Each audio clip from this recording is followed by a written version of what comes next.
برف کی وادیوں میں ایک خوبصورت برف سے بنی ہوئی شہزادی رہتی تھی۔ وہ مکمل برف سے بنی ہوئی تھی۔ جب اسے بھوک لگتی تو وہ برف ہی کھا لیتی۔ وہ سورج کی روشنی میں نکل بھی نہیں سکتی تھی، اس لیے وہ برف کے پہاڑوں میں رہتی تھی۔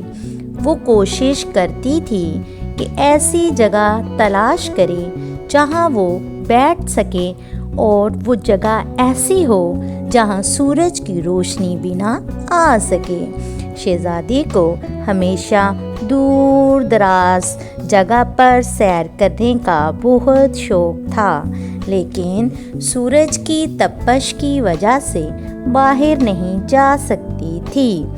اسی طرح روزانہ اس کے دل کی خواہش بڑھتی گئی اور وہ دور پہاڑوں کو دیکھنے، برف سے بنی ہوئی ندی اور ہر طرح کے برف سے بنے ہوئے نظاروں کو دیکھنے کی خواہش مند رہتی۔ ایک دن وہ بیٹھی سنو مین بنا رہی تھی۔ اچانک جیسے ہی سنو مین بن کر تیار ہوا، شہزادی کی طرف دیکھنے لگا اور پھر بولنے بھی لگا۔ شہزادی کو دیکھ کر بہت خوشی ہوئی کہ اس کو برف کی وادیوں میں ایک کھیلنے کے لیے دوست مل گیا ہے۔ وہ سارا دن ایک دوسرے کے ساتھ کھیلتے، برف سے گولے بنا بنا کر ایک دوسرے پر پھینکتے۔ اس طرح وہ ٹھنڈ میں زندگی بسر کر رہے تھے۔ ایک دن وہاں پیڑ پر ایک جادو الو آ کر بیٹھ گیا اور شہزادی سے کہنے لگا، تم کیوں اداس بیٹھی ہو؟ شہزادی نے اپنی خواہش ظاہر کر دی تو الو نے کہا، جادو سے میں تمہاری ایک وش پوری کر سکتا ہوں۔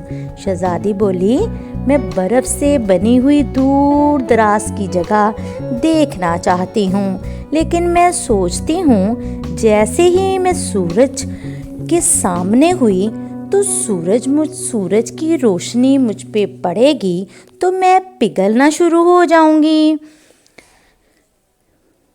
الو نے اس کی یہ وش پوری کر دی۔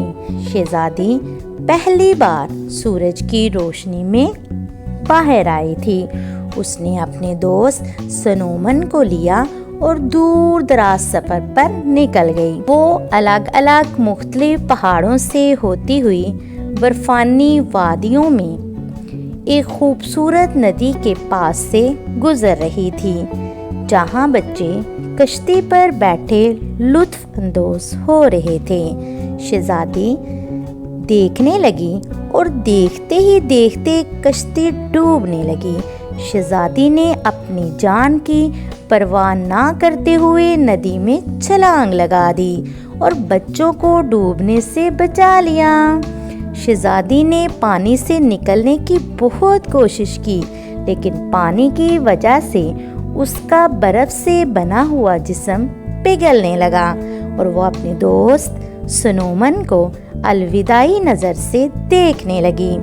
اس کا دوست سنو مین وہاں بت کی طرح جم گیا۔ جب بچوں نے سنو مین کو دیکھا تو اس سے کھیلنا شروع ہو گئے۔ پیارے بچوں، شہزادی مسکراہٹ کے ساتھ یہ سوچ کر کہ اس نے بہت سی انسانی جانیں بچائی ہیں تو وہ ڈوبتی گئی۔ پیارے بچوں، شہزادی نے اپنی جان کی پرواہ نہ کرتے ہوئے بہت سی جانوں کو بچا لیا۔